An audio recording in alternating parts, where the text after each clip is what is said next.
So, thank you again, everyone, for joining. And yes, we did start a few minutes late, so we want to kind of jump straight in and start with a little moment of pause again before we start our straight into business. We want to always take a breath. So if you like to just get comfortable in your seat and if you just close your eyes and we can breathe together for a few breaths and I'll call you back in. So.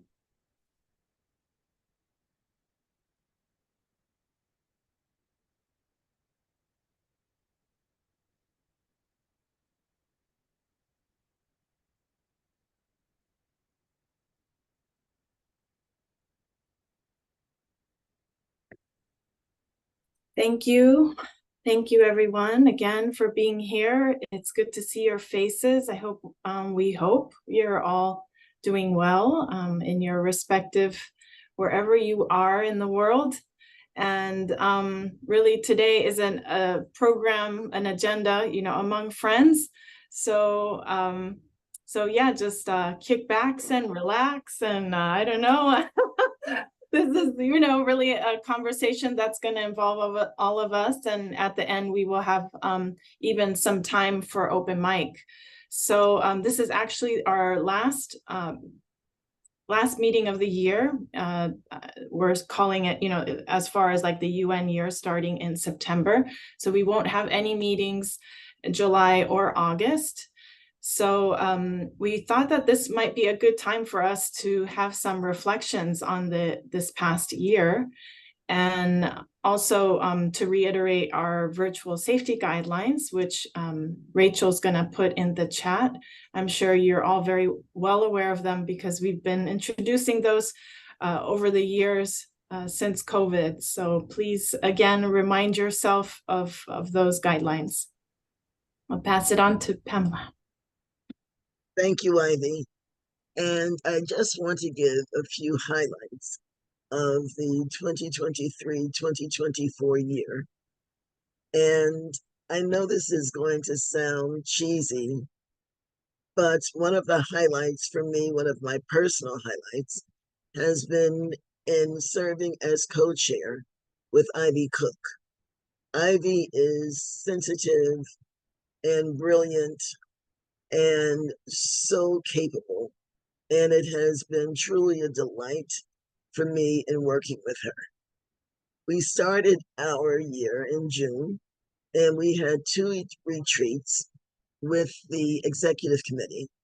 And during that time, we came up with a 5-year strategic plan. We established 3 working groups, one on women, peace, and security, one on social justice, and one on UN engagement. And we have been trying to build momentum so that these working groups can inform the rest of our work and hopefully contribute to our Beijing+30 activities. We received 2 grants. One was for the UN Gender Review from the UN Foundation, and then we received a grant for the Cities for CEDAW Award, which is been designated for Washington, D.C., because they recently passed an ordinance that really is a CEDAW ordinance. So we'll be traveling to Washington in July to present a award to Council Member Robert White, who was actually the crafter of the ordinance, and he was able to raise money for the implementation of the CEDAW ordinance in Washington, D.C. During this year, we also were able to initiate a CSW revitalization survey. And we presented on May 2nd, we presented at the UN to people, stakeholders from the UN community. We had our historic first ever NGO CSW meeting with the CSW Bureau, for CSW 68, and we were able to set a precedent of how things will proceed going forward. We also copywrote and published the NGO CSW history, and it is now available on Amazon.com for purchase. So when we look back to see, and those were just some of our accomplishments, things that we've been able to accomplish, we know that we have had a busy year, and we know that there's still a lot more work to be done. And now I'm going to pass it to Ivy for highlights from the NGO CSW 68 Forum and the young youth leaders and young professionals. Thank you, Pamela. And we love to be cheesy. I could say the same about you. We can have a whole love fest. I mean, so, and I forgot, like we went to Nairobi together for the civil society conference. That was another highlight for us. And so the forum itself, we had 12,300 participants virtually and in person. We had over 800 parallel event applications, 365 in person and 400 virtual. Those are what actually took place. We did accept actually 780 applications, but we had paired many events together because we had a capacity issue. And so in order to accommodate more organizations, we had this option of partnering. And so that's why we ended up with a few, less events. And then we held 8 civil society briefings at the UN. The conversation circles were virtual and in person. One was actually offered in various languages, in Arabic, French, and Spanish. We had our first healing and community space. We had our in-person artisan fair after 5 years, actually. 2019 was the last time we had one. After reviewing over 400 applications, the YLD selected the first cohort of 20 global youth fellows, and 10 of them actually were here in March in New York to attend CSW. They also held their pre-CSW meetings weekly. I believe it was from January to March. I could be wrong, but I know they were doing that every week for many weeks. And those were all led by the fellows. And we've already established a leadership team for the second cohort. So we will have another call for applications for this coming year, again, starting from September. Another side note, as far as advocacy in preparation for CSW, the executive committee, we had over 20 mission visits to various, of course, the Bureau is always our focus and the commission members, but we try as much as possible. We also included like women ambassadors, and that was, yes, that was that was our advocacy work. And yes, I'm passing now back to Pamela.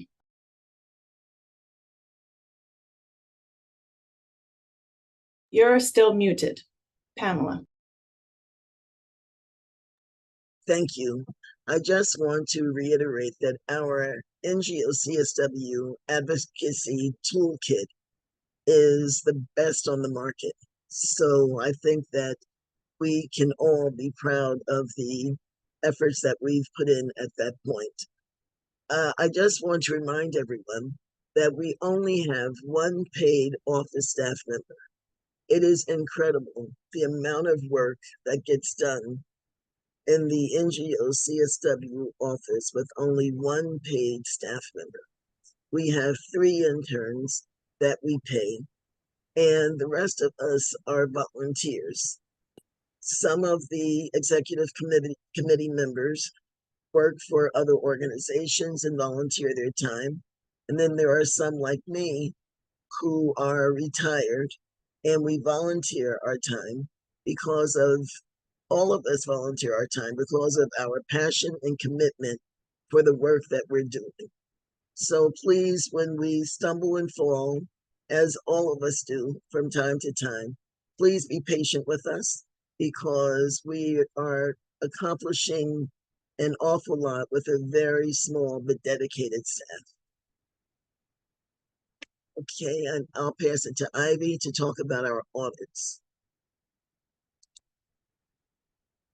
Yes, we did we were audited, it was completed with no issues, and our 990s will be posted. It's not uploaded yet on the website, but if you're ever curious, actually, because it's kind of a little bit hidden, especially for our members who are really curious, on our site, like if you go to the very bottom of the web page, you know, where it's like a darker color and it has like the NGO CSW logo, there's a little there's a tab way down there where you can hyperlink. It says legal financial, I believe. So that's where you're going to see, and we've posted like past years financial statements in there. So if you're ever curious, that is totally something available to the public, transparent there. And so June, I mean, I'm already pushing forward to July. But June is Pride Month. And actually during the CSW in March, the Rainbow Caucus held its inaugural meeting. We're very proud of that. And wanted to share a quote from the Secretary General, Gutierrez, last year. And he said, each assault on LGBTQI plus people is an assault on human rights and the values we hold dear. We cannot and will not move backwards. The United Nations firmly stands with the LGBTQI plus community and will continue working until human rights and dignity are a reality for all people. And that is definitely our stance as well. And so I wanted to pass to Michelle Salvatierra PD, who's a student at Columbia in New York and a member of the NGO CSW Rainbow Caucus. And Rosa Lazard is going to join her. She's our vice chair of the committee, and she also spearheaded the caucus. So I'm going to call them now to speak. Hi, thank you, Ivy.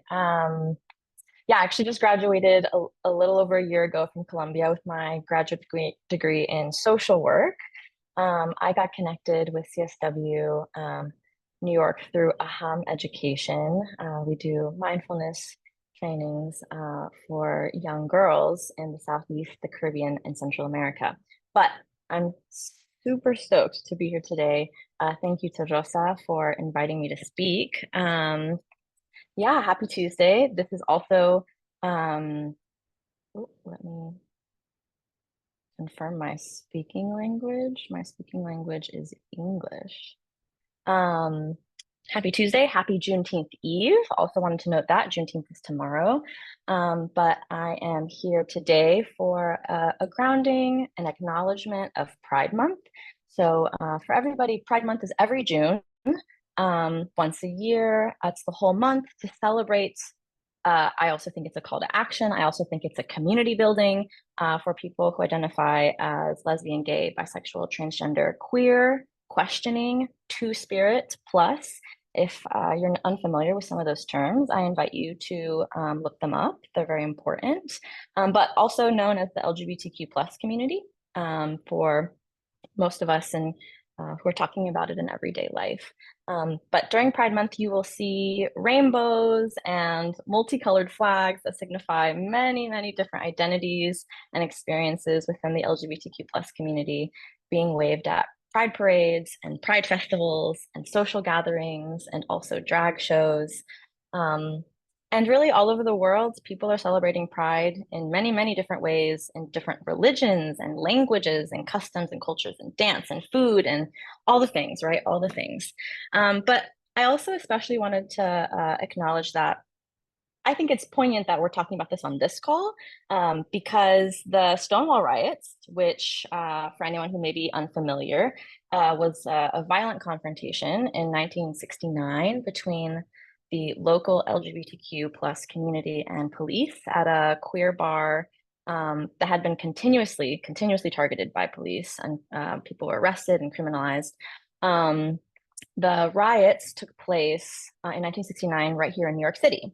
And many people generally accept that as the catalyst that spearheaded Pride. So the first Pride parade happened on the 1-year anniversary of the riots, like I said, here in West Village in New York City.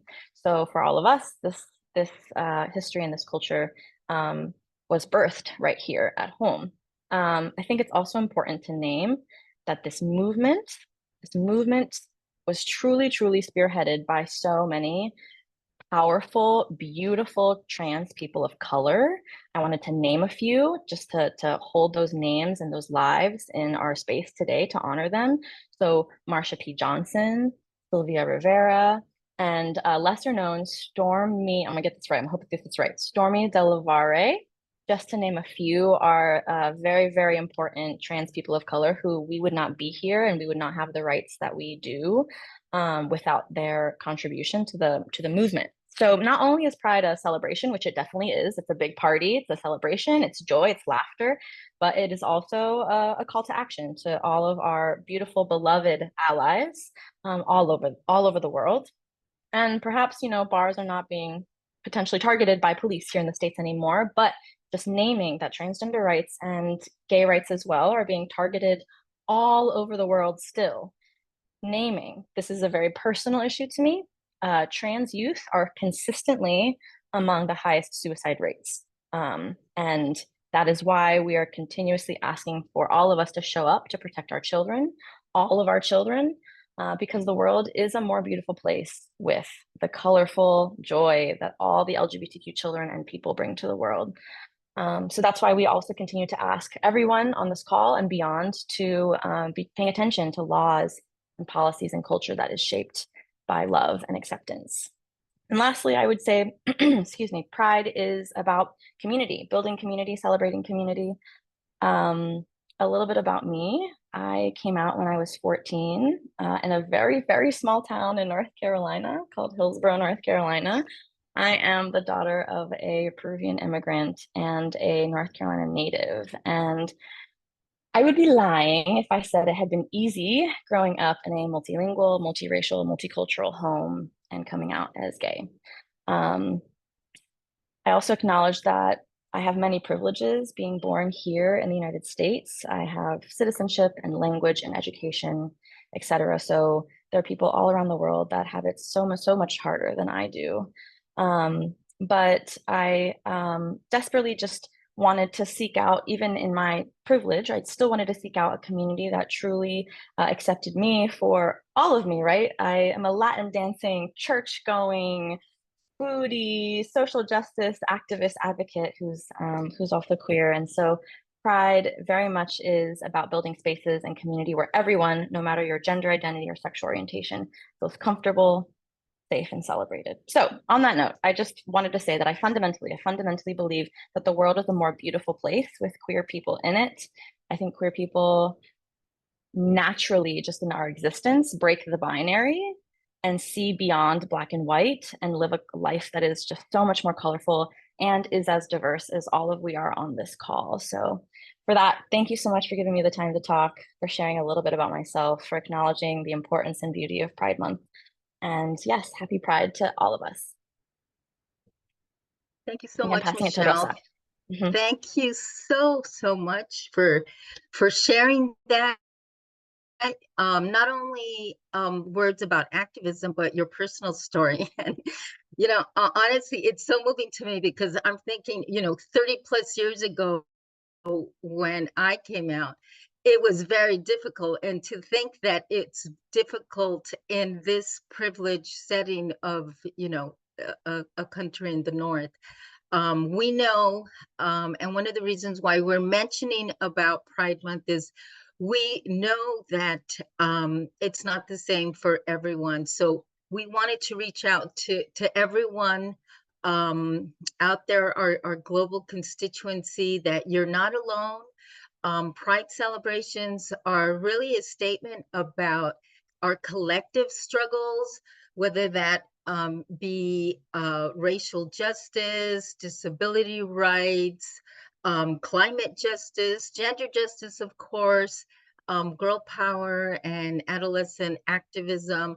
You know, all of our collective struggles can come and intersect with this LGBTQI struggle and activism and celebration, as Michelle has mentioned. So I don't have much to add to your very eloquent statement, Michelle, but I just want to let people know that our first Rainbow Caucus was initiated this past CSW, and it really served, you know, there's a lot of activism around this issue at the CSW, but ours served more as a welcome platform. So we want to extend that welcome to anyone who would like to join. There are a lot of celebrations happening in June, but we will pick up and have socials for our Rainbow Caucus in the months to come. And certainly as we lead up to next year's CSW for Beijing+30, and ensure that our Rainbow Caucus serves as a welcoming platform for everyone. And for those celebrating this month, happy Pride. Know that you're not alone in celebration and in struggle.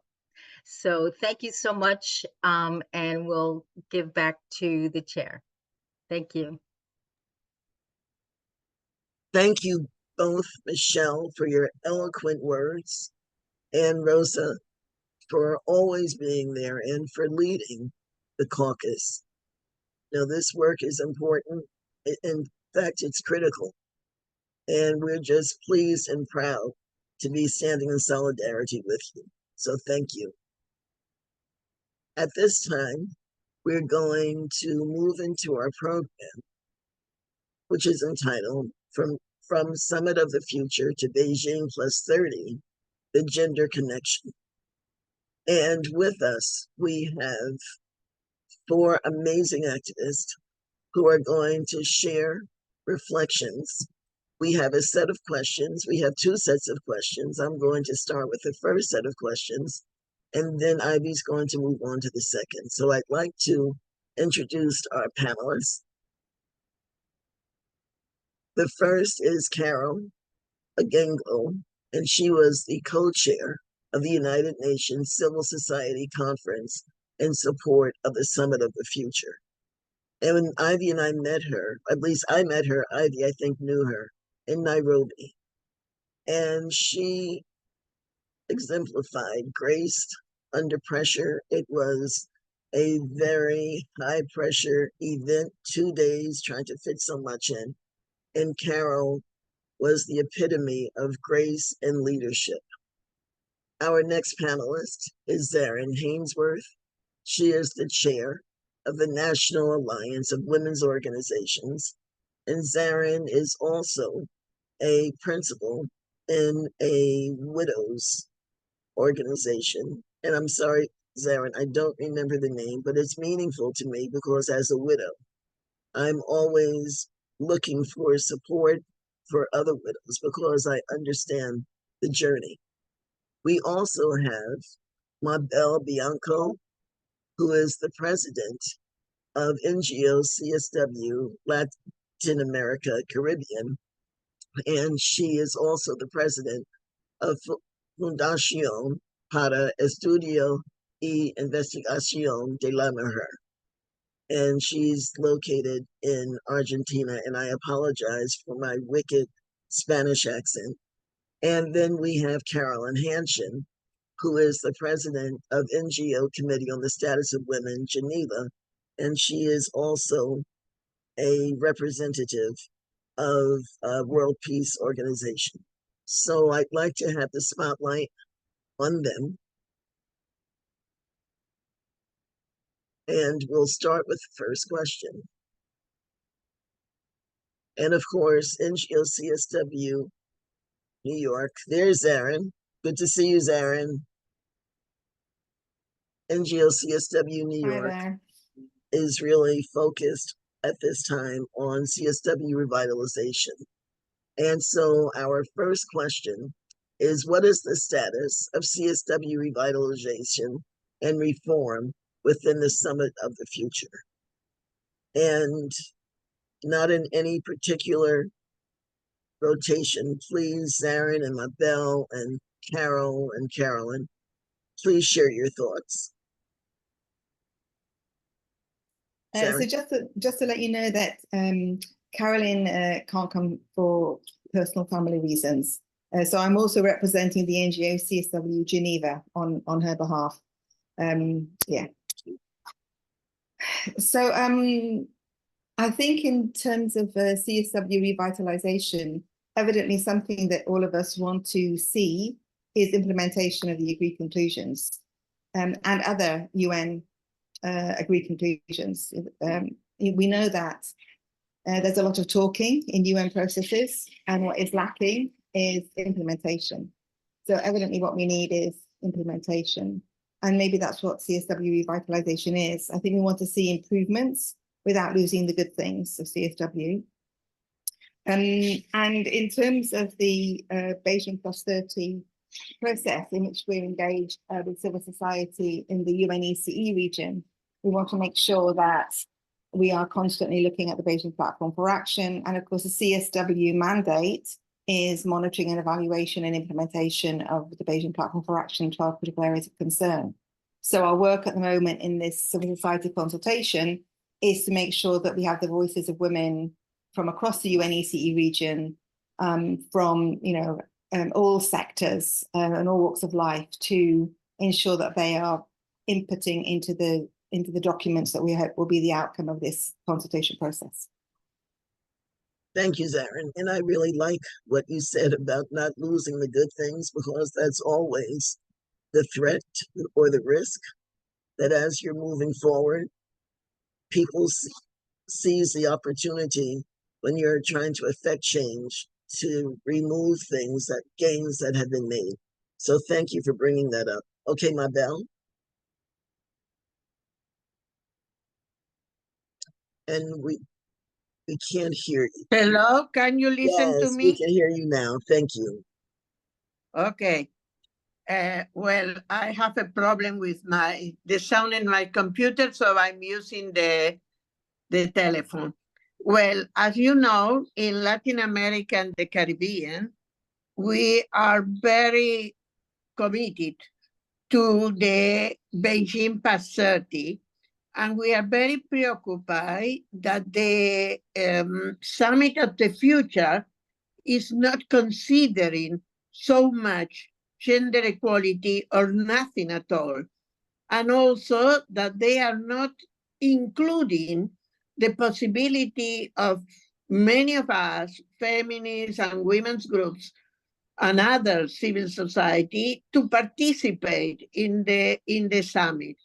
So this is very bad, because our voices are not going to be there, and we are very preoccupied on that. So what we suggested is to work not alone, to put together with the women mayor groups and other groups in order to find how all together we can make a change, really, because we need to change that, but we need to be strong. To be strong, I think we need to be more. Thank you, Mabel. And I think that leads to our next question, which is, how do we ensure that gender equality and inclusion are fully integrated as key priorities in the Beijing+30 process and the Summit of the Future? Specifically, how can we ensure that CSW revitalization is integrated into both processes?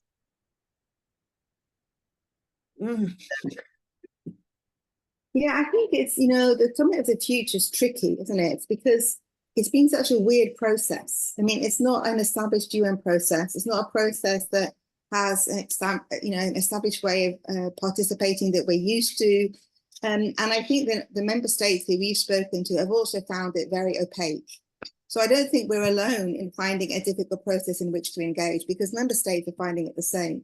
Even now, the current processes, you think about it is a member state-led process. And even the consultations are within member states. UN entities aren't allowed in. And, maybe the thinking for that is that member states do have more frank discussions when they're talking to each other. They can actually be more frank because they're not having to answer to the public. They're not having to answer to their voters back home, or if you're not a democracy, the powers that there are at home. And so they're more able to have a frank discussion. So sometimes it is the case that you get more done in a member state only space, even though we would like to be there. And also we have to take responsibility, because sometimes we as civil society muck things up, which we did in one case, which is why we were thrown out of CSW. So there are other UN processes where civil society are more engaged, like in the Human Rights Council, where I am now. And there are these, so I think we also have to be fair in terms of these processes. So some of the society is a one-off process, and it's kind of been winging it along the way, and nobody's really been able to be engaged.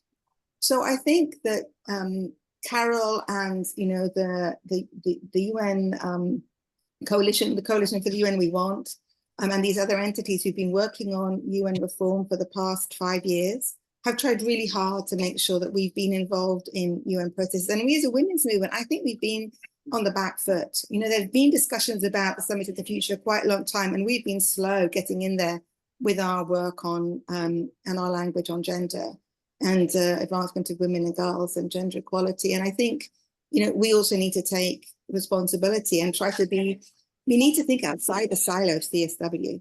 We need to make sure we take the language from the agreed conclusions and we use them in other spaces. We've got to bring them into all the other UN spaces rather than sticking in the silo of CSW. And so we need to take responsibility to be aware of the other processes that are going on in the UN and be fully engaged in them to make sure the voices are there in those spaces.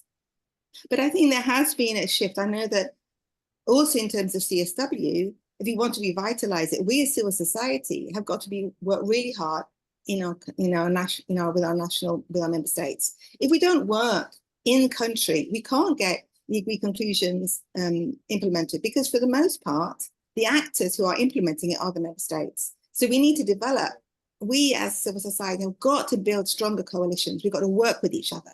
We've got to become united. We've got to have stronger voices together so that in our countries, we have umbrella organizations that work to take our voices to government. And in the UK, we've had a really good connection with FCDO, the Foreign and Commonwealth Development Office. And so any text we want has been taken into their negotiations. Of course, the UK at the moment is very weak and it doesn't have the kind of voice it used to have. So whether or not it has any influence at all is completely another matter, but at least they have taken ourselves forward. But I think in terms of the Summit of the Future, it's challenging, and we don't even know yet what the days are going to look like. Will those 2 days of activism before, the 21st and 22nd, what's it going to look like? Nobody knows. They haven't decided yet. Are we can be in the high level round tables? We can go into the Summit of the Future. That we can't be in the negotiations. What are side events going to look like? What's registration going to look like? Is there going to be a cap on how many of us can go? None of this is decided yet. So who knows what we can actually do at the Summit of the Future? And is it going to do anything? Is it just going to be another document that's going to be, have dust? So I think we have to take it in context. And if we're looking at CSW revitalization, for me, I think the things we need to do is implement what we've already got, work together, become more united. We agree on 98% of stuff in terms of, equality. We disagree on a small amount. Let's concentrate on the things we agree on and not spend so much time concentrating on things we don't agree on. And I think, the language that was, already used about inclusion and loving one another, I think as feminists, we have to do that too. And not get really annoyed with people who have a different opinion to me. People have a different opinion. Fine. That doesn't mean to say I have to dislike them. Okay.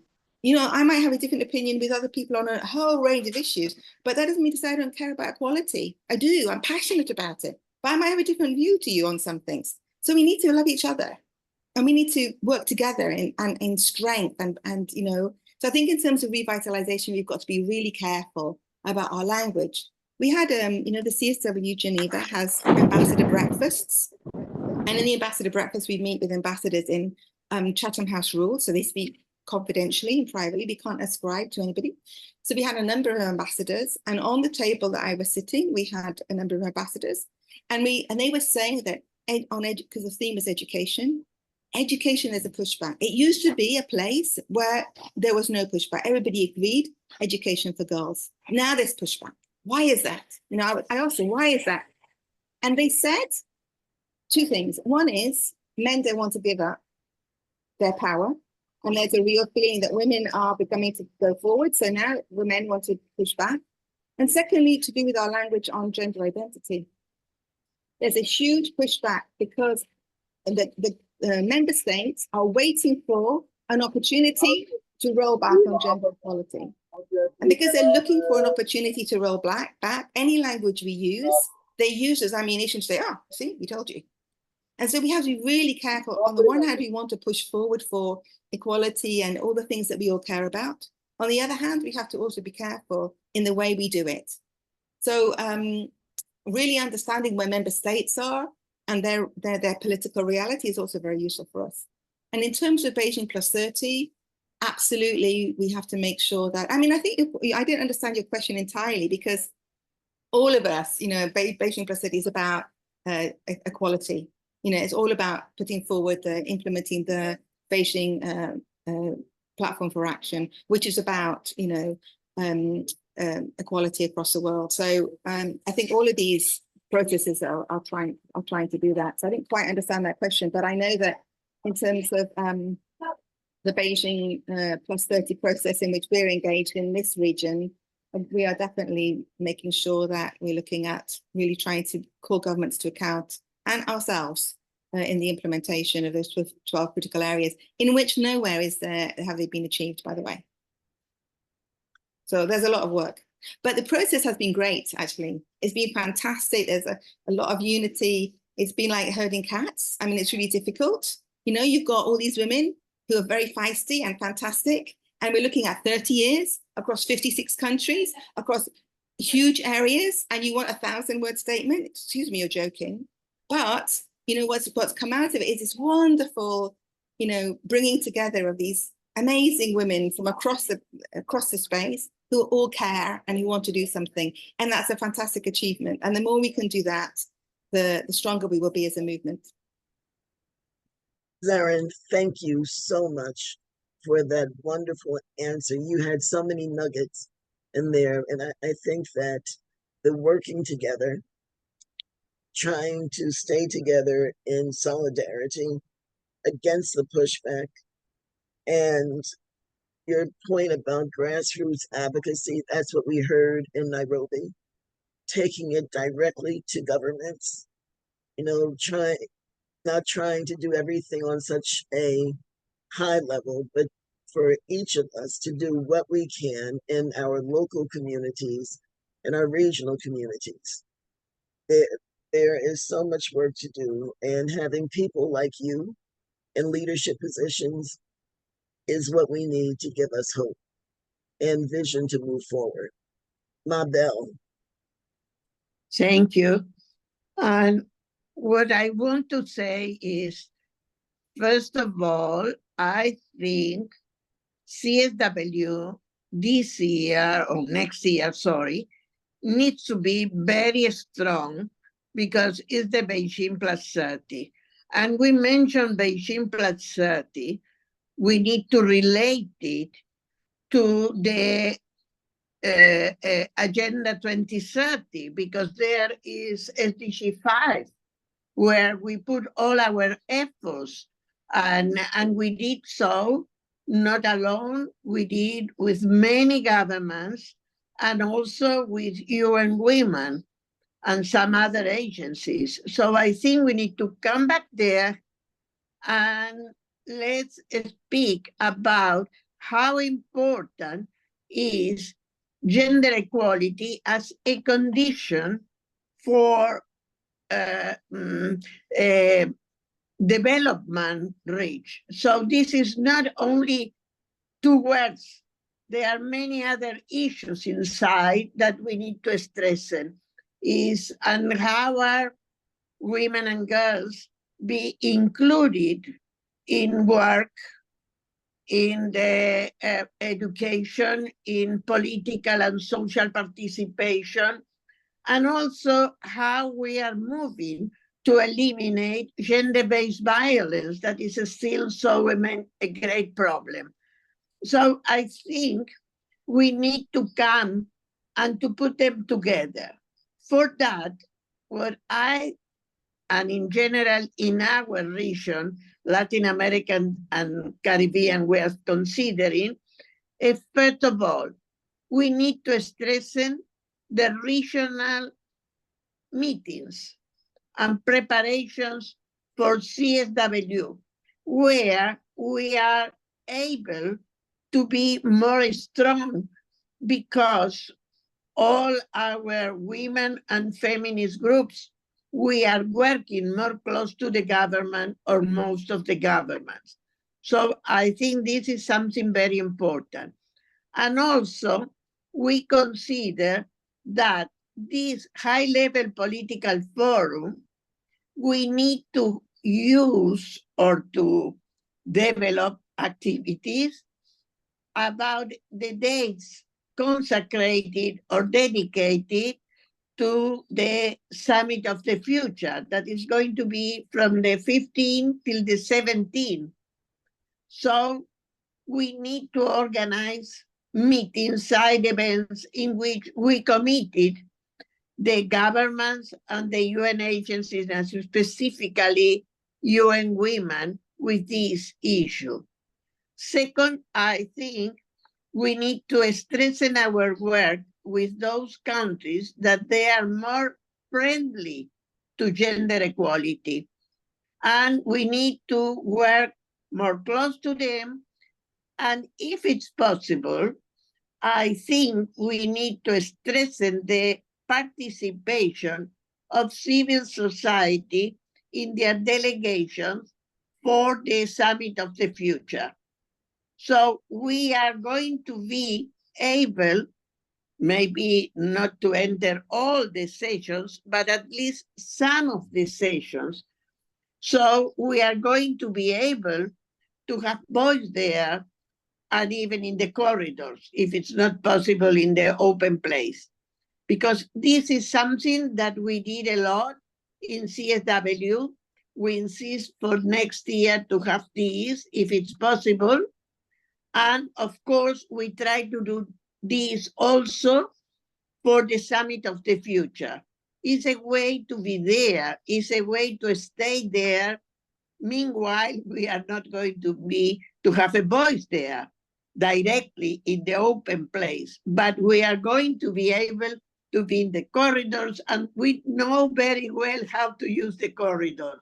So I think we need to strengthen this and be together with some same messages. This is, I think, the most important. We need to concentrate in some messages that all of us, we are going to bring there.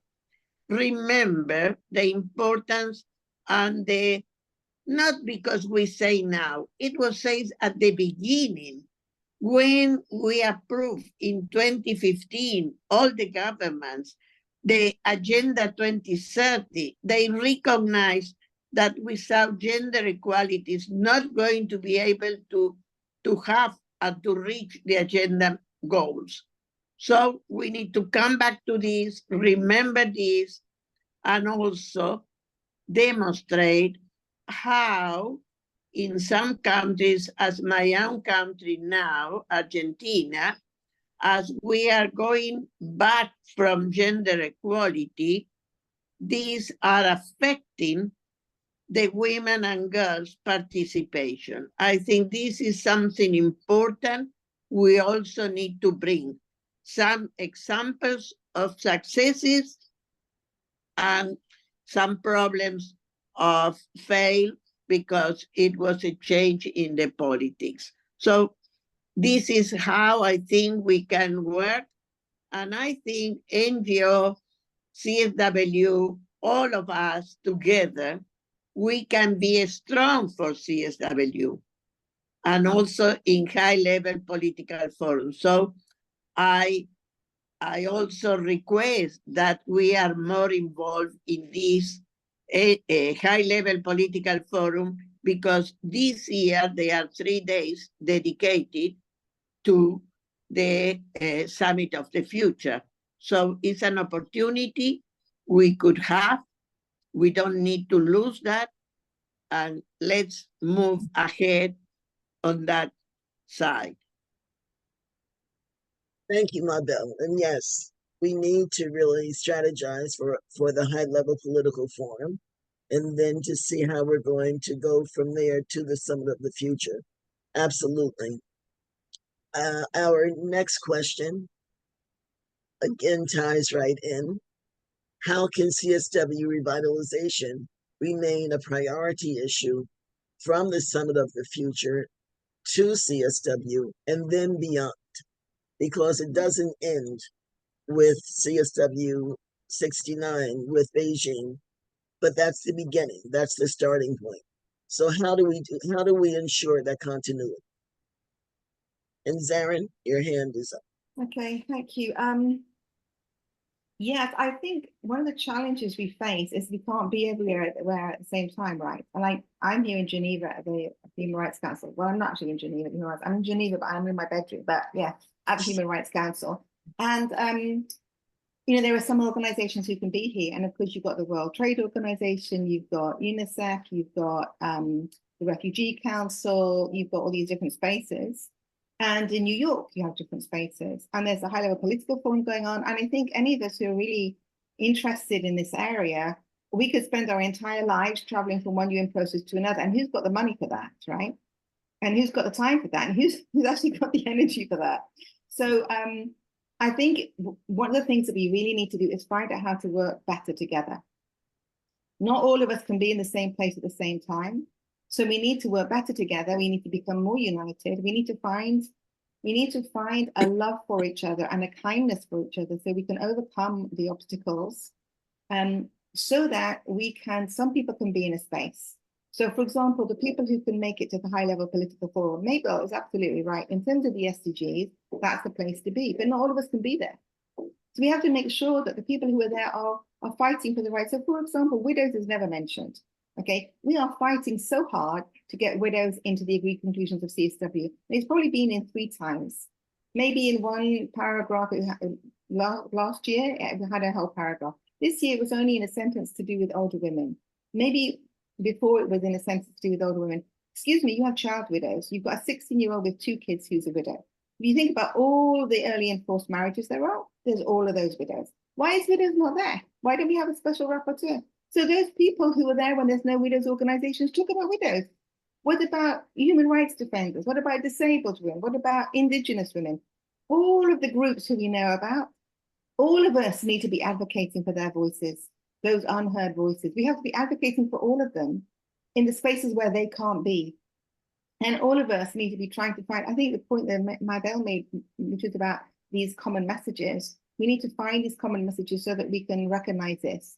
And then the point about really trying to overcome, the obstacles, the challenges, the things that separate us, and concentrate on the things that unite us. These are things that if we want a stronger women's movement, we need to make it a movement. And that means we have to work together. So I think that's one of the things that we need to do. If we're talking about moving things forward beyond next March, yes, it's on the one hand, it's really challenging, isn't it?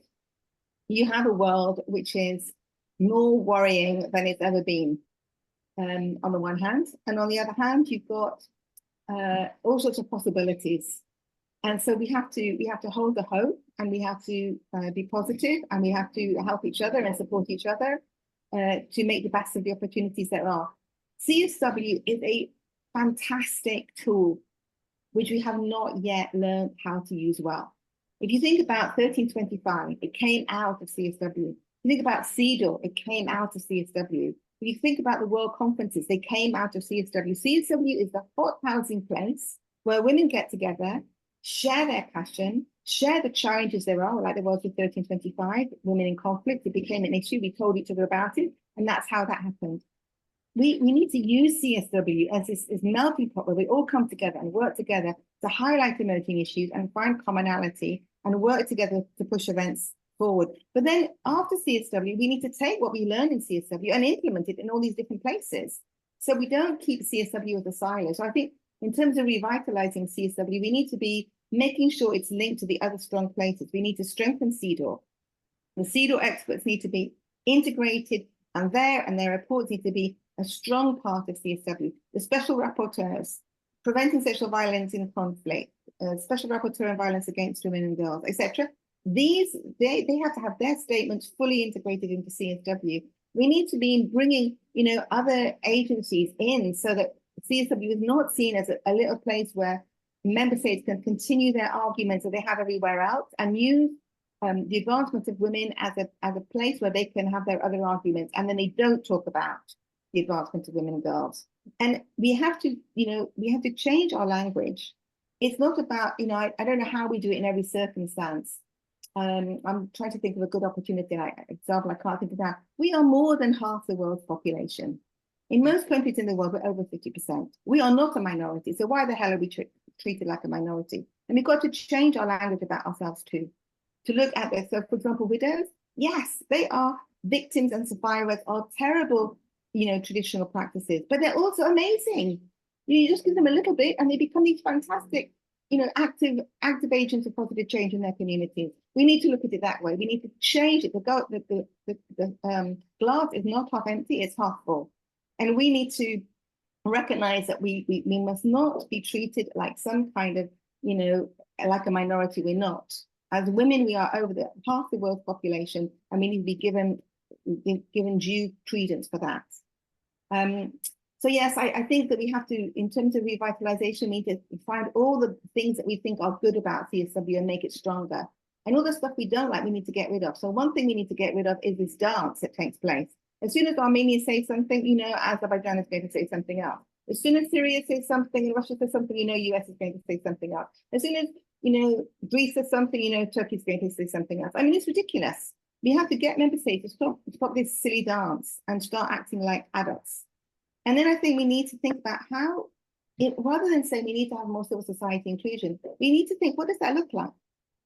What do we think would be good civil society inclusion? I mean, I think one of the things I think we ought to have is civil society needs to have an equal place on the podium. We don't, okay, so we have these, we get in a statement. All the effort we get to get these flipping statements, right? All the effort we have to get it in on time, we have to do it in October, for goodness sake, for March, it's ridiculous. And then you spend all this effort, you have 17 copies, and we sit there all day, desperate for the toilet, waiting for our name to be called. And it's called in the last 5 minutes, and then as soon as the NGOs are called, if they never get to have statements for the NGOs, all the member states get up and go for coffee. So what is the point of the statements? Let's change the place that civil society has. Civil society should have equal status with member states at CSW. And we need to find a way of having that. But if we do that, if we get that status, then we as civil society have got to become more organized. We can't use it as an opportunity to, argue with each other. One member state said to me one time, many years ago, but she said, civil society can't organize a piss up in a brewery. I quote, this is not my language, okay? So we have to prove they're wrong. We are professional, we are organized, we are experts. So we need to act that way, and we need to get our act together. So if we're asking for equal status with member states, when we get there, we need to speak with that expertise, that unity, that strength of vision, that solidarity. And so I think it falls upon us to ask for change from member states in the UN, but we have to change ourselves too. Excellent. Thank you so much for those thought-provoking comments, because again, you and Mabel bring so much to the table, so much background, so much information, and there is a lot to consider.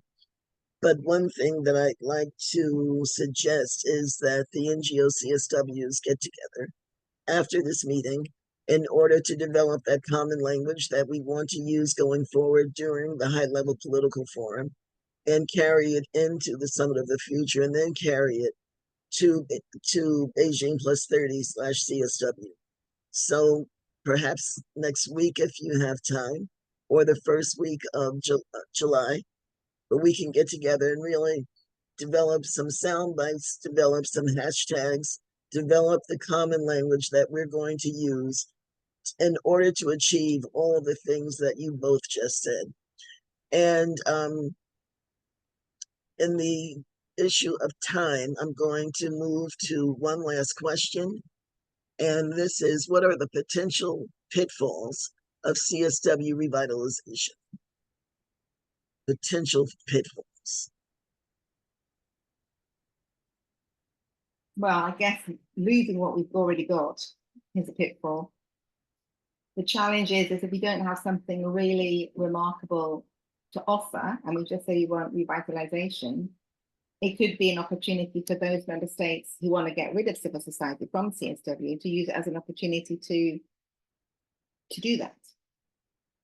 So I think that if we're thinking about, I think we need to all decide what does it mean to us? What does a revitalized CSW look like? I mean, one of the things that Mabel asked earlier on was, what are the regions doing? And I think, you know, it's part of the methods of work resolution from CSW 59 and then 66, was that each of the UN regions needs to consult with civil society on emerging issues and on the Beijing+, you know, the 5-year reviews. And we know that in our area, which is UNECE, they weren't doing anything. So we kind of kept on having meetings with them. We're having another meeting on Friday to ask them what are they doing. And we found they'd never had a discussion on the emerging issue. So we had one in September. And we have this process of consultation with them that's ongoing.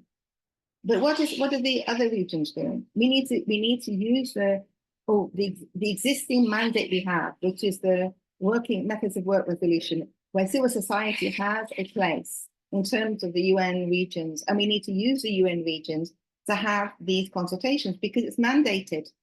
It's in UN law. So we need to do that. We need to make sure that we participate really actively.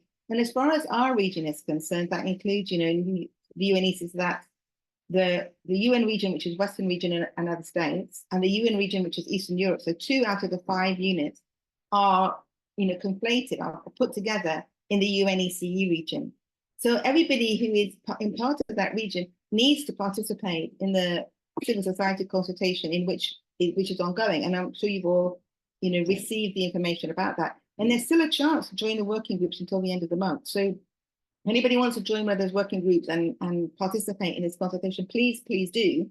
And we're also going to have 2 days before the member states consultation is on the 22nd and 23rd of October.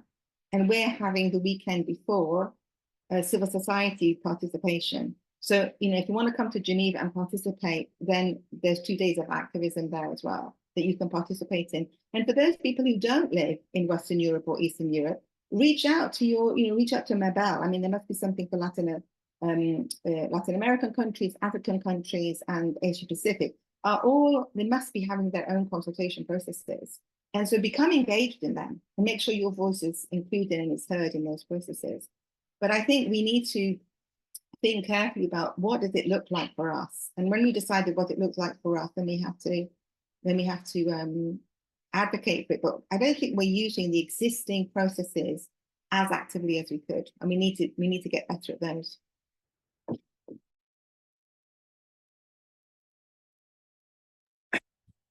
Well, thank you. And I can say that, first of all, I agree we need to adequate the language. And this is the language and the methods how we communicate. Because Beijing was 30 years ago, main issues are the same. We need to continue fighting, but we need to express more accessible for the young people that they have no the same experience that we have 30 years ago. So I think this is to actualize. And for this, I think it's very important the intergenerational activities in which we can share among more oldest with the youngest to express the difference from the old days and from now, but how the discrimination still exists. Because this is the problem. For the youngs, maybe they say, well, all you were asking was rich. And yes, in words, but not the reality. And this is the problem. We need to express how they remain. And so how we need to work together to claim to improve this. And I think this is very urgent to do that, because if not, we are losing the young people, the young women and the young girls. And of course, this is not the way to work. So I think this we need to do. The other is, I think we need to increase our communication through the social networks. I know it's sometimes difficult, but I think we need to strengthen and to try to make this more available for all. And when I say all, I'm saying the youngest, also the boys and the young men, because also they need to understand the discriminations and work with us, not separate, not against us. We are not fighting against anyone. We are trying to do all together, but we need to denounce the discriminations. We need to denounce the problems that also the young men, and specifically in the poor and the more vulnerable groups, they are suffering also the discrimination. So we are all in the same fight, I think, and this is what we need to explain and to make them strong. So I think that CSW is going to be next year a great possibility to pick up what we find or we could reach in a future of the summit, to let know and improve what we can reach later, because we need to understand that September this year is not the end of the Pact of the Future. It's only the starting point. So we need to continue bringing ideas, bringing possibilities, bringing languages. And that's what I think is important. We try to do, and I think CSW is a great, great moment. We need to, next year, we need to use very well to have all these. But of course, we need to continue, and we need to consider that our participation couldn't be only in CSW. We need to continue trying to be in the different multilateral dialogues and meetings in order to bring, because if remain only in CSW, what they say, those that they don't want to speak on gender equality and our issues, they say, well, you do that in the CSW. In this, no. And this is not. They are all related. So we need to be and that's why I think it's important also to strengthen some alliances with some other groups, that they are going to be very important. And of course, in our region, in America, we work together with indigenous, with Afro descendants, with migrants, and with all the groups. But we need to strengthen this, because this is going to be very important. And of course, we need to consider this with those alliances. The language need to be changed, but the main issue is discrimination and differences, and how women, girls, and LGBTQI, we are all in the same suffering this. And this is very important to let know that we are all suffering the same. That's, I think, is something that we need to do. It's not easy, I know, well, we try to do. Thank you, Mabel. And at this time, we're going to turn to set 2 with Ivy for the second set of questions.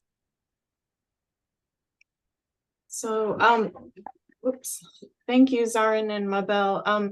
I think you've started talking about these things. So I'm just going to state the 2 questions. It's around advocacy. And so how is it, and Pamela's already started setting meetings with both of you, which I agree with. We're always, the same mind here. So how can we align our advocacy on gender equality and inclusion in both the Summit of the Future and the Beijing+30 processes?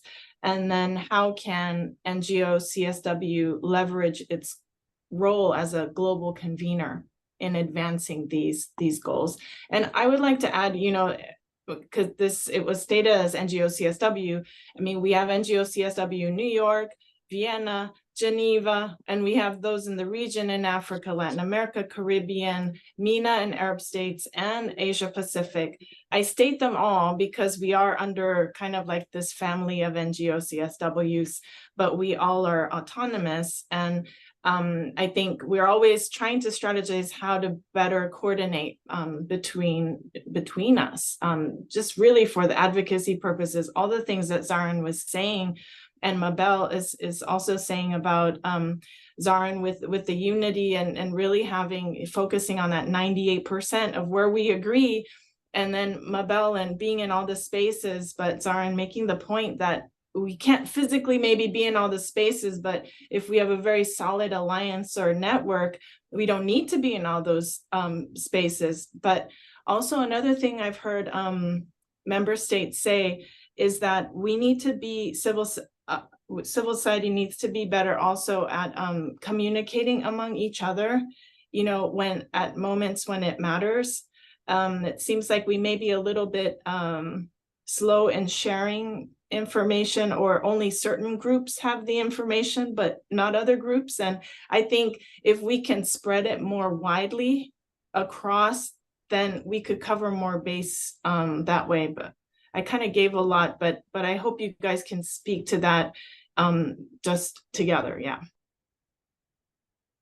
Thank you. Yeah, I mean, I think we've kind of covered some of it. I guess one of the things that I always worried me or astonished me in terms of the women's movement is we're all talking about wanting to be, advocates and wanting equality, and yet sometimes in the women's movement we don't act like that. We hold on to our knowledge as if it's precious, and it is precious. And I think sometimes it's because we are fighting for funding. And, organizations are strapped for cash. They're working really hard in the field, and they're struggling to get money to do what they need to do.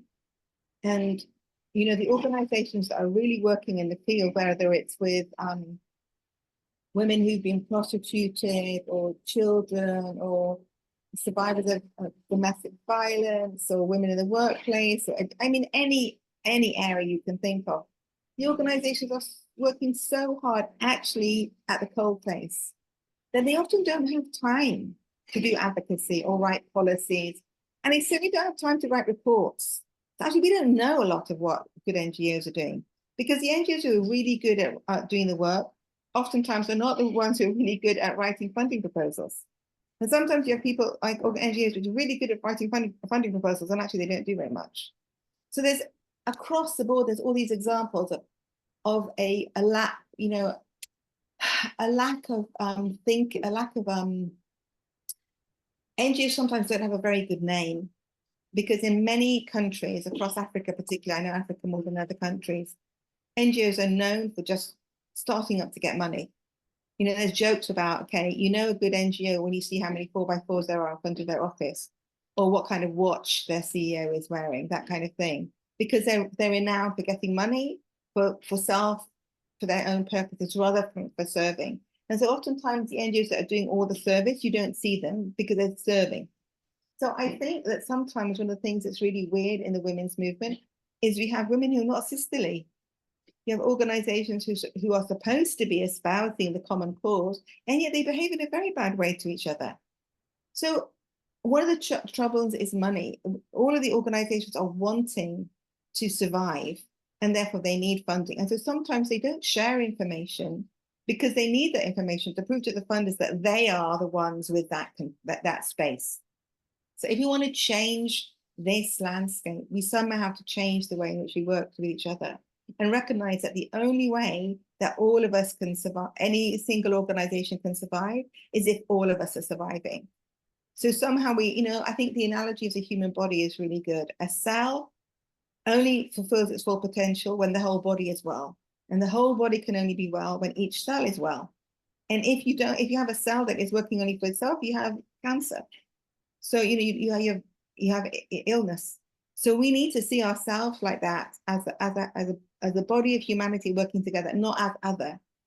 And then if we did that, if we worked together more in this more kind of united way, not thinking of each other as other, but thinking of other sisters, maybe we wouldn't be so controlling over our information. And I think we need to share a lot more. We need to share knowledge because, for example, when we know how to get into the Summit of the Future, share it. One of the things we find in Geneva is each UN process has its own way of registering, its own way of doing statements, its own timetable. And when you're new to it, it's really hard to find out how to get in. So, for example, with CSW, like you're doing, share the deadline for their oral statement. Share, if somebody gets to do an oral statement, there's only one person from their organization, let's sit in their place so they can go get a coffee or go to the toilet. And then we'll be ready to give the statement on their behalf, for example. Or, I think that we must share more rather than be in competition with each other. We have to change the attitude about it. We're all wanting the same thing. We all want a better world, a peaceful and prosperous world where there's equality and dignity for every human being. That's what everybody here is working for that. So we need to find a way of sharing this space in a way that's not so kind of competitive. And maybe we need to advocate for bucket funding.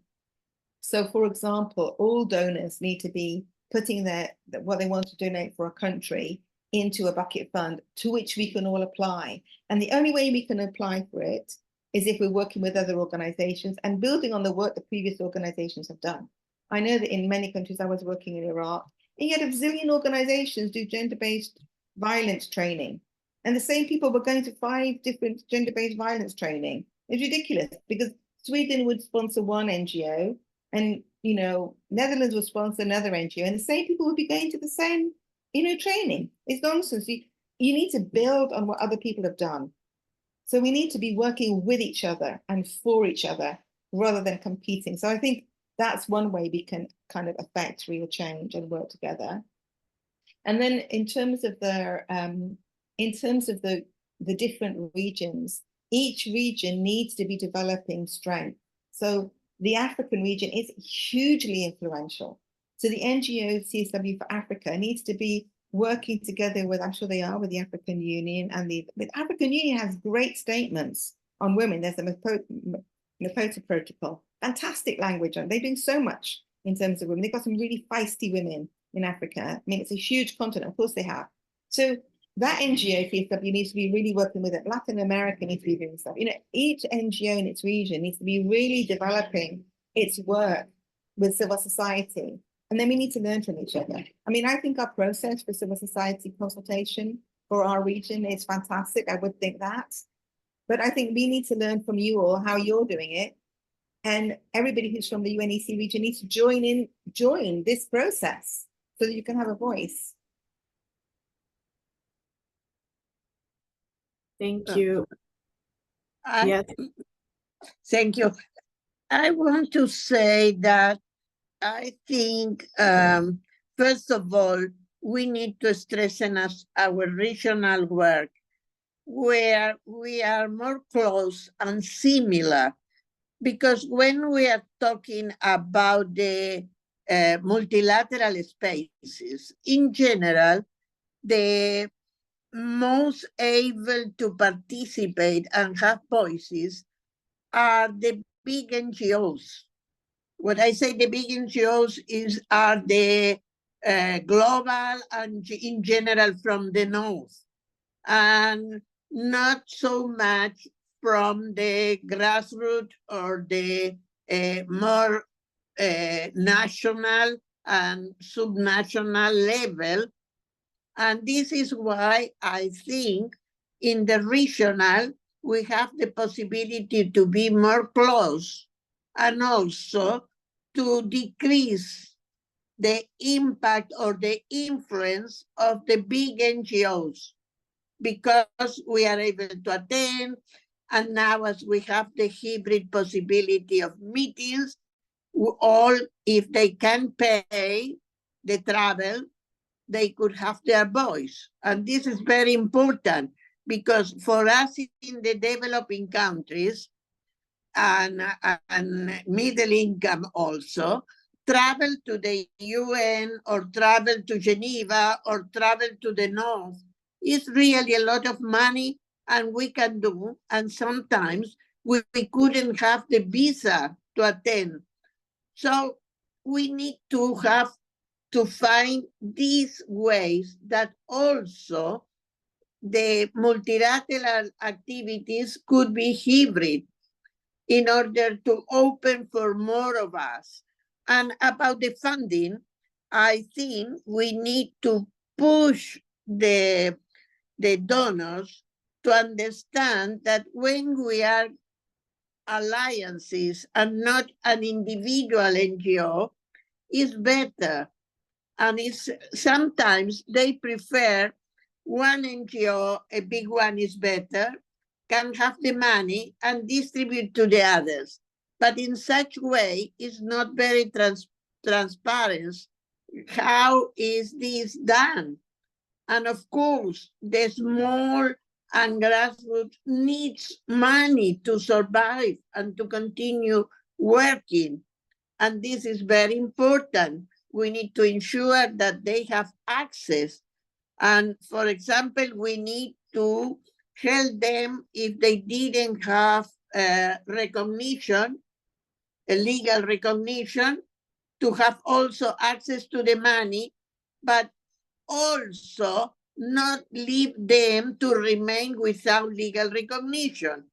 For example, for many years in Latin America and in Argentina, some indigenous networks couldn't have recognition.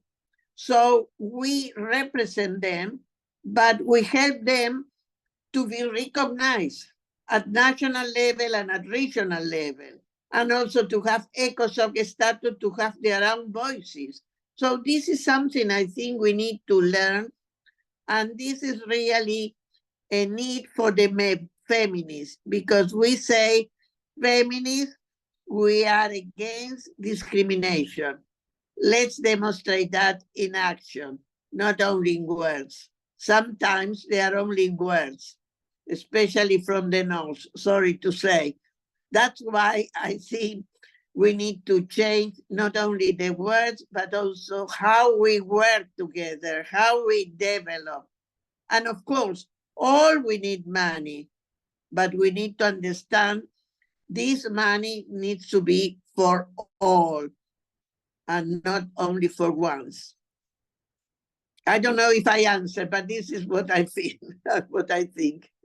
Thank you. And you brought it back to the priority theme for this year, this March, on financing for women's and feminist, movements and organizations. And yes, you said feminists are against discrimination, and so for more action and not words. Then bucket funding was mentioned, Zarin. That's very interesting, and building on what others have done. Again, a lot of these I'm sure came up in March as well in discussions in the various side and parallel events that happened around financing. And the advocacy. So I find it interesting because it's true. I mean, we all have our strengths, don't we? I mean, if you're, someone you're working on the ground, and I have discussions with colleagues about this too. you know, advocacy is not going to be their priority. You know, they have to feed the person in front of them, or, you know, it's immediate needs and immediate crisis and emergencies. And here we are in headquarters, Geneva, all the UN various offices. You know, our contribution to that, I guess, is in advocacy, right? Is in bringing those voices, but then that we need to be better in sharing information and being connected all the way around. And NGO CSW, we've had our consistently for the last few years, the newsletters. We try to put as much information as possible and share with the listserv as well for any of those kind of immediate deadlines and things around CSW. It's a little unfortunate Carol is not with us, but I will share again one more time that the Summit of the Future Action Days, which are 20th and 21st, they are calling, you know, for engagement, and there is, you know, potential for side events. Of course, that requires funding too, you know, in order to have those side events. It's not free. The UN doesn't just provide a space. You actually, the organizations have to pay for it. And of course, we need to do that together with member states, but that doesn't mean member states pay for it either. They usually say, oh, we don't have the budget for this. So NGO CSW recently paid a bill, you know, to host a meeting at the UN. So yeah, it's a real problem. Zaran, you have your hand up. Yeah, I was just thinking in terms of Summit of the Future, because it's such an opaque process. I think as soon as anybody is able to get any information, they really should share it. And just to give you some other information, I'm sure you do know this already, but member states have received a questionnaire asking them what they think revitalization of CSW is. So I think that we as civil society need to get our house in order pretty quick so that we have an idea of what we think it looks like, so that we can then start telling member states what we think, you know, our NGO delegates in member states delegations, what we think it looks like. So if we've got any ideas, I think we need to get together quite quickly to get that. So I don't know whether or not as NGO CSWs, we need to reach out to our membership and say, send us your ideas on CSW revitalization, you know, PDQ. But also if anybody, you know, as soon as any one of us gets information on the things like what's the cap for registration, what's the best way to register, how do we apply for side events, blah, blah, blah. As soon as we get that information, we need to share it as quickly as possible so that we can all be engaged.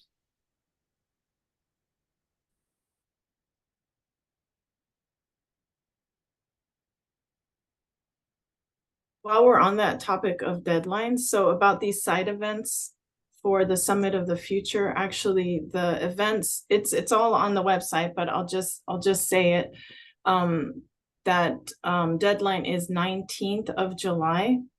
And I believe they just opened today the submission for applications. I believe today, Zaran, what you're talking about is the ECOSOC president and CSW Bureau chair, who is Saudi Arabia this time, and Chile, the ambassador, is the ECOSOC president. They issued a letter to member states, and the deadline was set for today, end of business, and about forming either a task force or a working group on CSW revitalization. And so that would be totally separate from, you know, what's happening with Summit of the Future, and which means that depending on what member states say, we as civil society should start feeding. We should start meeting member states right now and talking to them about what we think CSW revitalization should look like. You know, this is kind of opportune time. We can't wait after September. Actually, it's right now. So I really appreciate you mentioning that, Zaran. Yeah, Mabel, do you have any other thoughts? We were going to open the floor after too. No, I think that if in next high-level political forum, we could have some concrete proposals for the summit we can bring to the CSW That's why I think we need to be following both. And we need to take care not to lose what we win if we win something to bring to the CSW. And if we lost something, we strengthen again in CSW in order it came back. We need to be fighting and fighting and fighting. You know, we couldn't say, well, we lost. No, no, no. If we lost now, we need to continue and we need to strengthen and we need to also find more countries that are supporting us. So this is something I think is going that during the high level, we are going to have two side events I'm going to share with all of you. And then I think we need to review how to go to the Summit of the Future, and from then to the CSW, but in a continuum. Thank you, nothing else. Mabel, you just said two side events. That's for HLPF? The Summit of the Future in September. Okay. And then bring this to the CSW. The bad and the good. Okay. As much good as we can. Wonderful. Yeah, we just keep pushing forward. So we wanted to open the floor for any, well, we could combine it. If you have questions, if you have any other updates, regional updates, we would like to hear from regions that are not represented here, which are the other three regions. Please do share the intel, the intelligence, the information with all of us here. This is the platform to share. So if you don't feel comfortable to speak, then you can also put it in the chat. Zara and Mabel, I don't know if you've noticed any questions in the chat. You can always address those. Otherwise, please raise your hand or put your comment or question in the chat.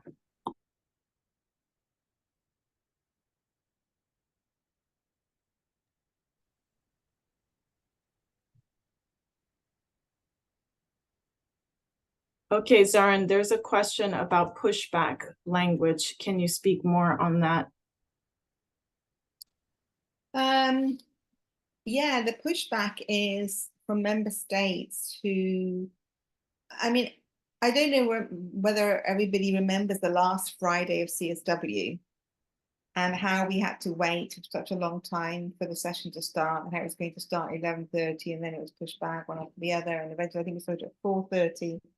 I mean, I think the member states had agreed it was going to have one format, and then it didn't have that format. If you recall, what happened was the chair wanted to agree the drafts, agree conclusions, and then they were going to discuss it some more on the following Wednesday, and they weren't going to have any statements from member states.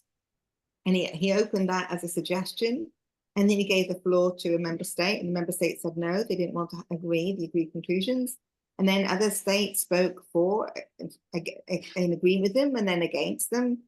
And then it went on 3 times. And finally, that member state said they still disagreed with the language. However, on this occasion, they would agree the agreed conclusion. And without further ado, the president shoved the gravel down, bash, CSW is finished, to prevent any further disagreement. We nearly didn't get agreed conclusions. And the reason for that is that many countries, especially from the global south, feel that gender equality is being pushed on them. And it's a Western definition of gender equality. They don't like language of LGBT. They don't like it at all, LGBTQI language. And they feel it's a interpretation of reality to which they don't adhere. And because so many member states feel that, they use it as an opportunity to then roll back on existing arrangements for women and girls. So we have to recognize that in our desire to have a more equal world, we also have to recognize that not every country or not every organization or not every individual has the same vision. And they're using it as an opportunity to roll back I mean, if you think about Turkey has pulled out of the Istanbul Convention. It's called the Istanbul Convention, and it's a fantastic convention to help those who are survivors of domestic violence and to prevent domestic violence. And yet Turkey is pulled out. And Hungary, and you think about the elections that are going on now, are getting more right-wing, more populist governments coming into place.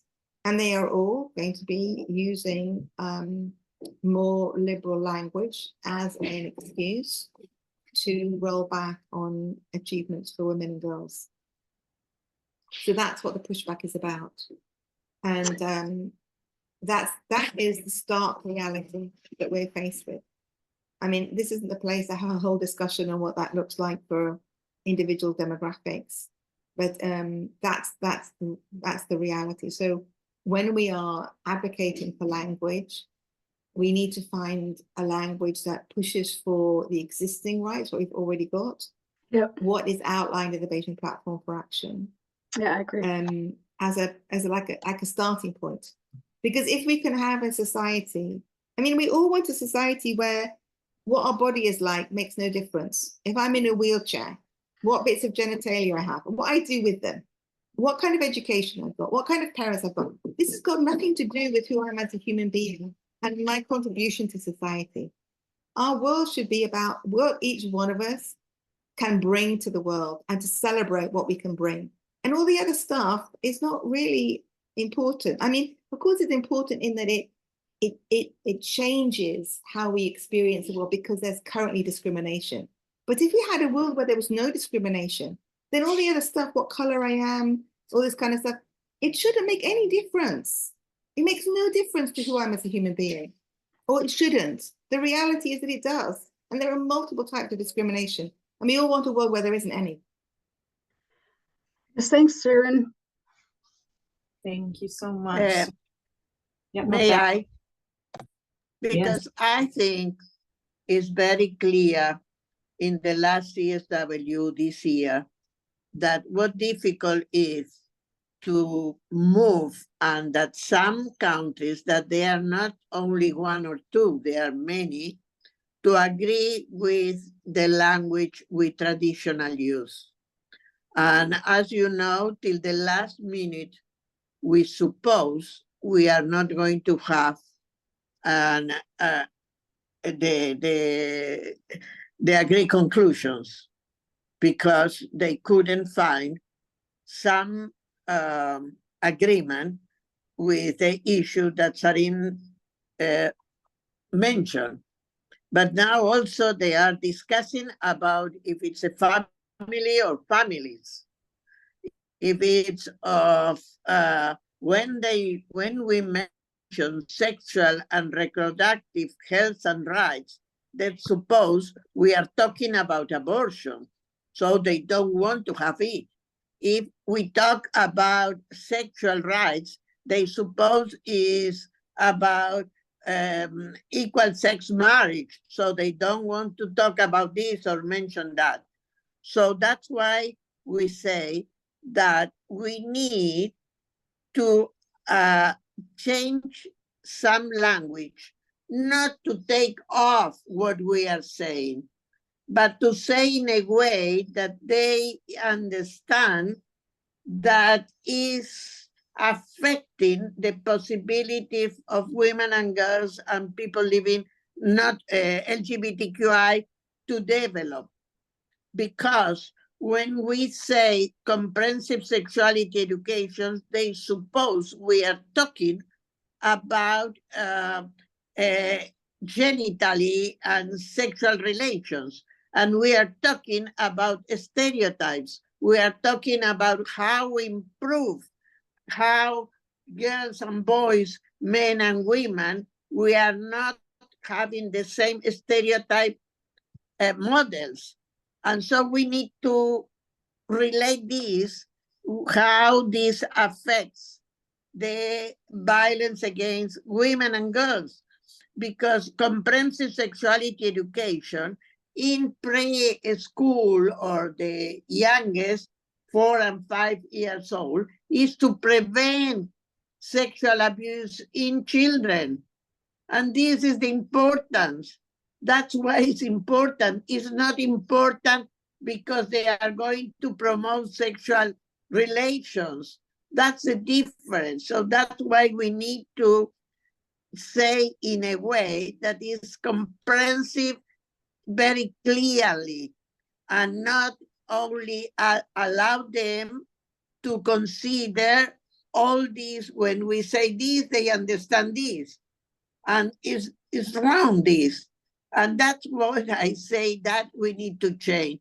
I don't want we change our ideas. What I want is we change how we express in a way is understandable. And if they accept that eliminate comprehensive sexuality education, they are promoting sexual abuse in children. That's what I want. Are they able to support that? Okay, let's them to say that and not what they are saying. You understand?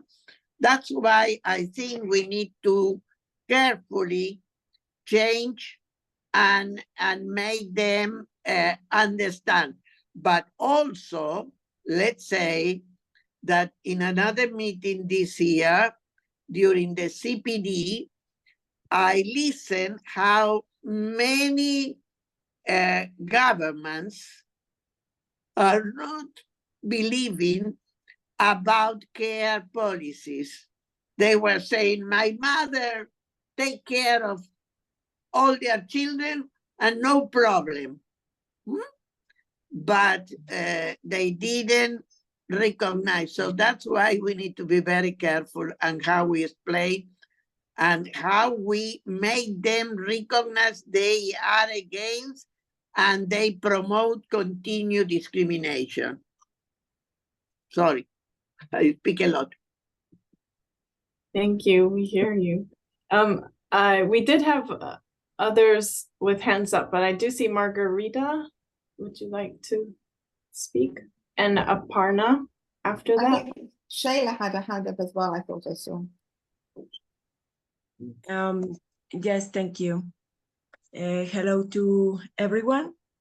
In my perspective, I think we need to seriously think about if this is like 30 years after Beijing, and actually this month, June, is the 30 years of the Inter-American, the Belém-do-Pará Convention, that is the Inter-American Convention to prevent and address violence against women. That was the first international document. I think that we really need to measure how the world changed, how these big issues really have changed or not, because looking to the future seems to me that we need to really change the way we have been working in NGOs, in schools, in governments, because violence against women is rising.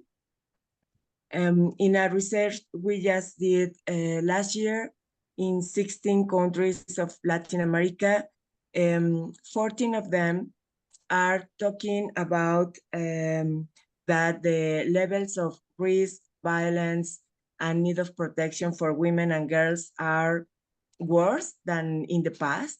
So there are many different new technologies and new scenarios that put at risk women, with the AI, with the virtual reality, with our online life, that I'm not sure we are really mapping it and have it as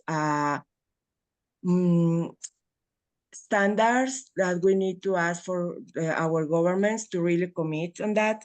And how are we going to design the future, avoiding the mistakes of the past after evaluating, 30 years of this big Beijing International Conference or the Belém-do-Pará Convention.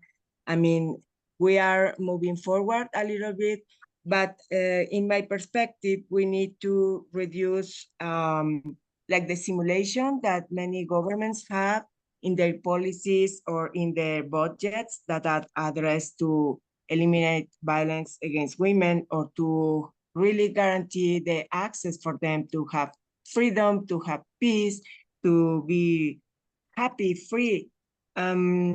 So for me, we need to be very strategic to think in another kind of international legal body or legal way to really make responsible our governments and also the international bodies, the multilateral organisms, to really be accountable to the world, to the women, to the girls, that they are suffering we are actually suffering in our bodies, in our, we are, afraid to be alone at night in countries like mine in Mexico.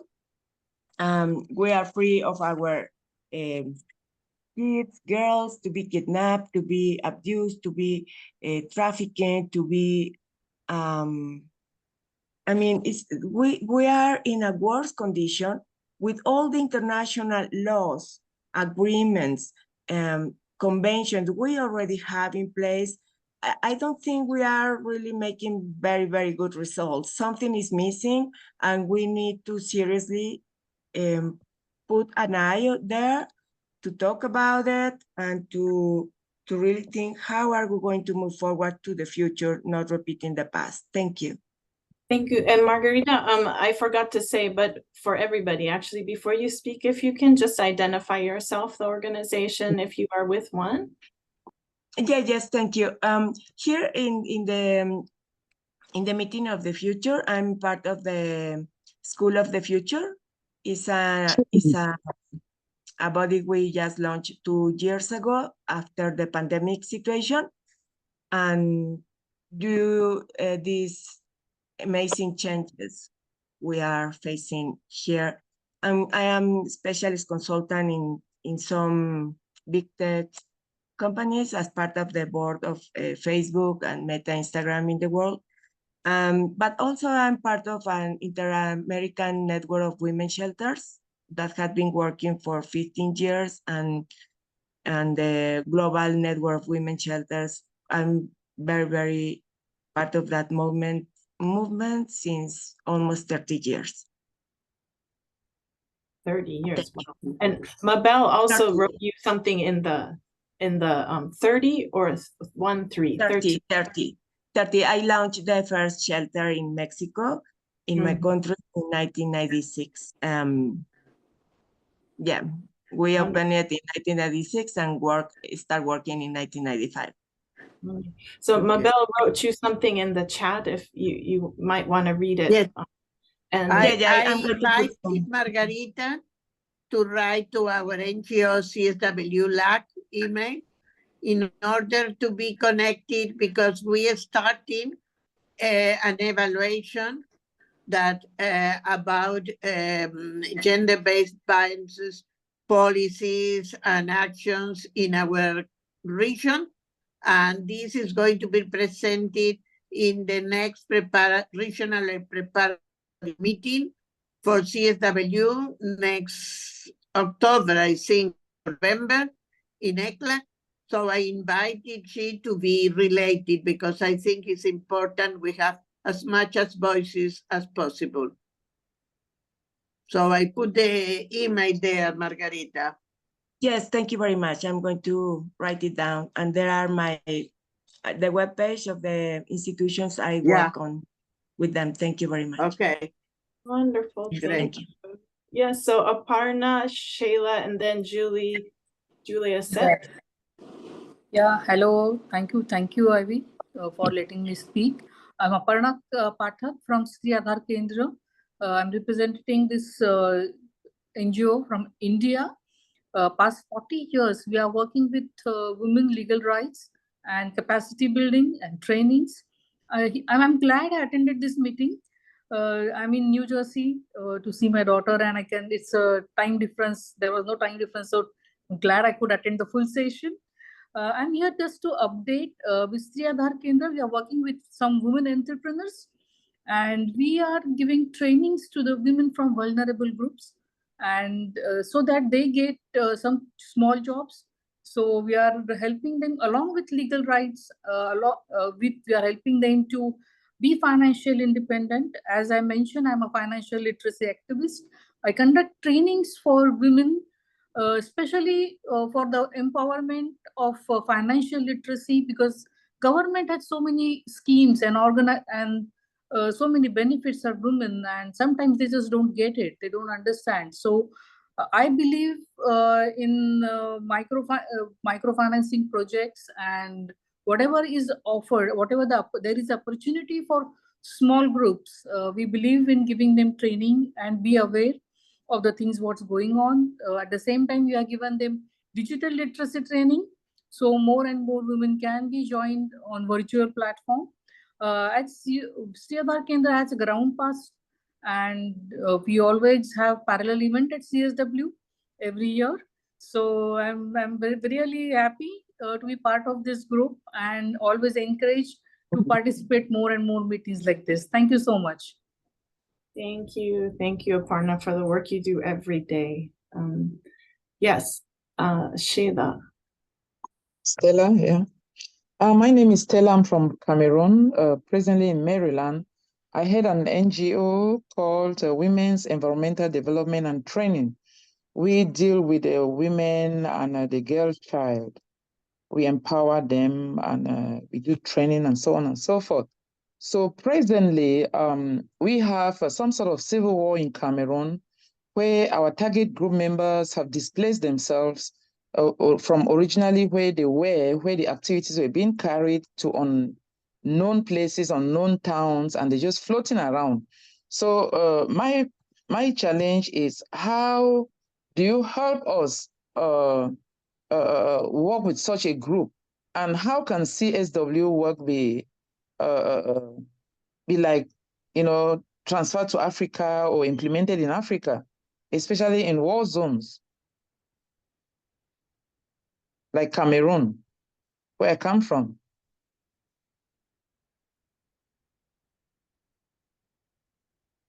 Yes, important question. And actually, I had called on Shayla, and then and then after Shayla is Julia Set and Violeta, and then I want Mabel and Zarin to comment or share some final thoughts, because we're actually down to the last 7 minutes or so. Thank you, Ivy. Thank you, Pamela and Zarin and Mabel. I agree with much of what you have said. Very important points that were made today that we do need to take to heart is that women working together, not getting caught up on the small differences that we might have in style, opinion, and so on. Our objectives, our vision is clear: advancement of women and girls. And on that issue, I will also use the example of access to healthcare. Yes, we are including reproductive choices, which is a very big part of a woman's health, our cycle of life, and so on. It should not be a reason to divide us or fall out on issues. And it's important to remember, I urge all of us, that we are defending the right of other women to have their choices. I think if we see things that way, we will not fall out on those issues, and we will not take our ball and go home. On the issue of getting all the NGOs engaged and civil society engaged and finding the resources for it and the funding, big issue for all of us in civil society is we work in silos and we're talking to ourselves. It's very much a time for us to bring in the other players who are key decision makers in financial institutions, in economic empowerment and security of women. That is, players like the World Bank, International Monetary Fund, ILO, and many other Global Compact, many other agencies that can bring change in this area that will help all of us. So working with them is important. Of course, working with men as allies is important. And then the other observation I want to make is, with each of us, with our respective governments, we have some limitations. in how much they're able to support us and work with us.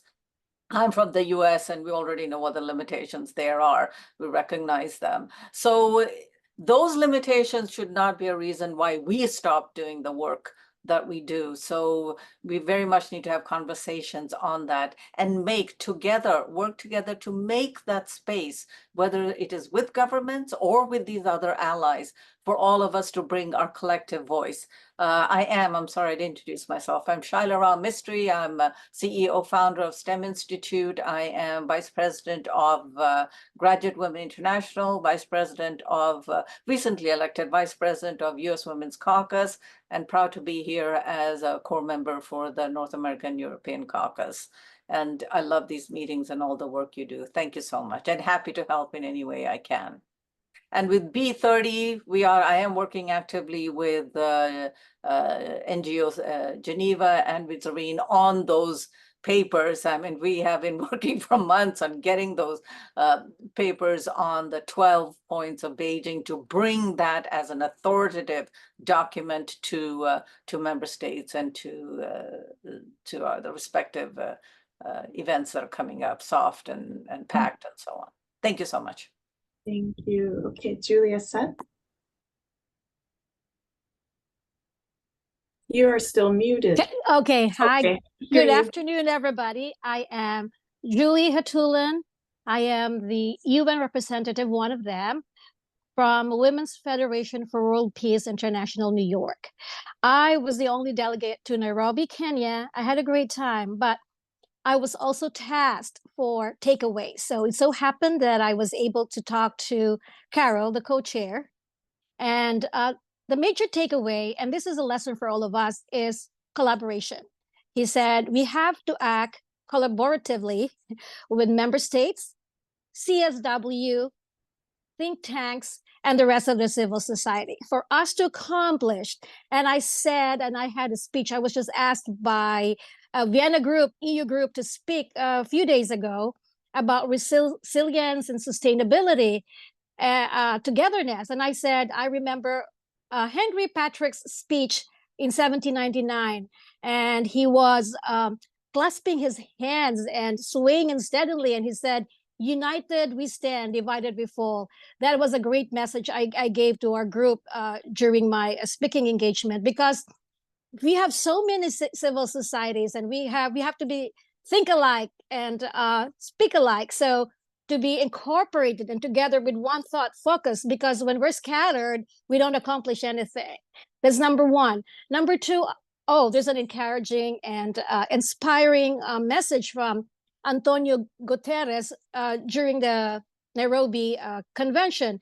He acknowledged very much the importance and what civil society is doing. So that will encourage all of us. So let's continue, press on the good job we're doing until we accomplished and prepare the generations to come. So the only third thing that I was kind of discouraged is that it was the summit of the future. So we have this song that say, we believe our children are our future. However, when I was attending the children's group, there were a handful of adults supporting it. So I gave my card. And if we think about our children are our future, just these children that we're there are very, very knowledgeable, very impressive.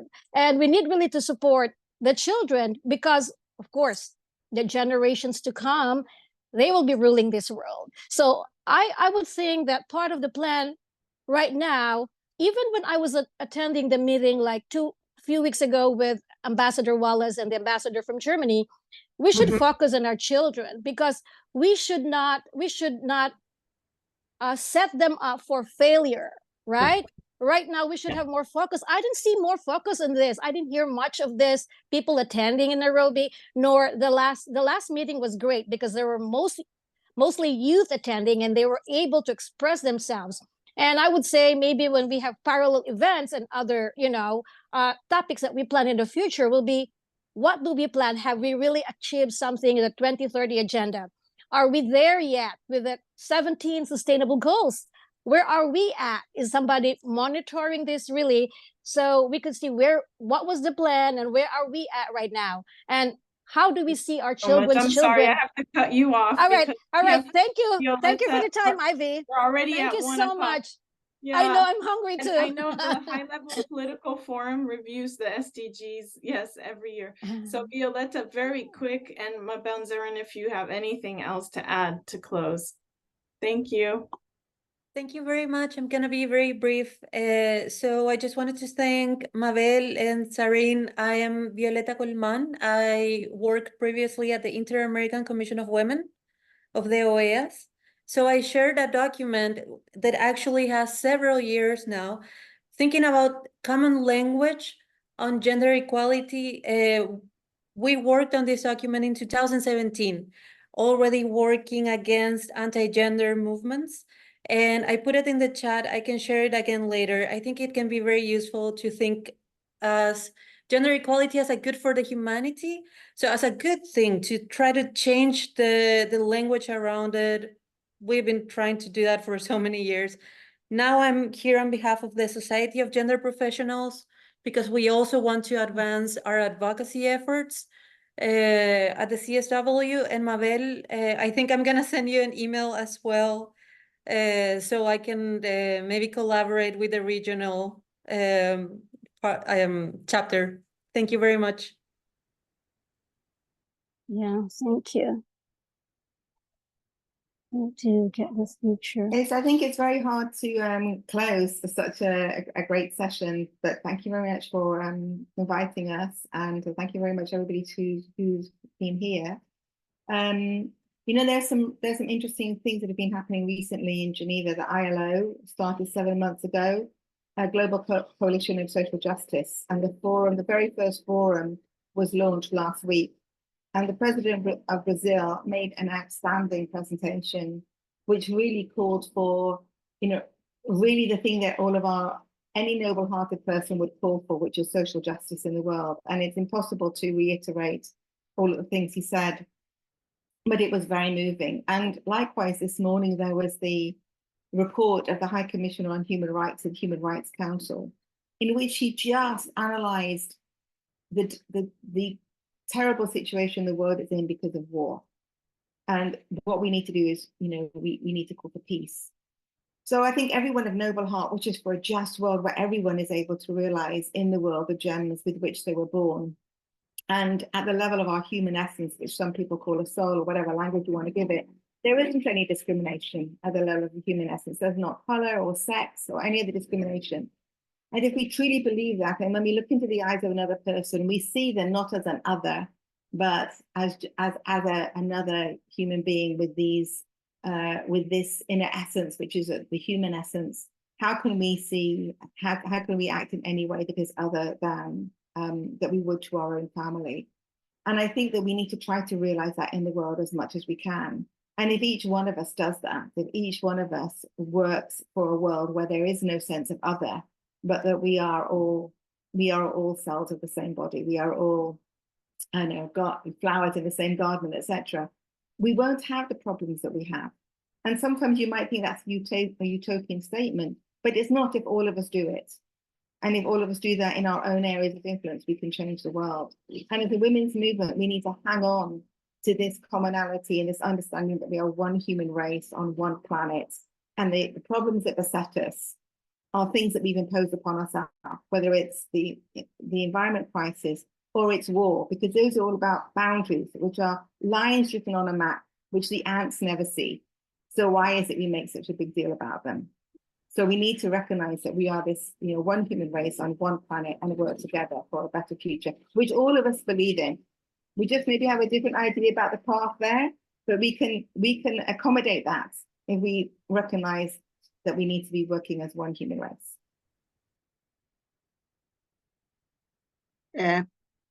I want to, first of all, thank all from Latin America that are writing and telling, and I hope you can reach our NGO because we are now starting to do this evaluation for preparing for the preparatory regional meeting for CSW, and this is going to be after the summit of the future. So we are going to pick up all the knowledge from there and bring it there. So I hope we can do.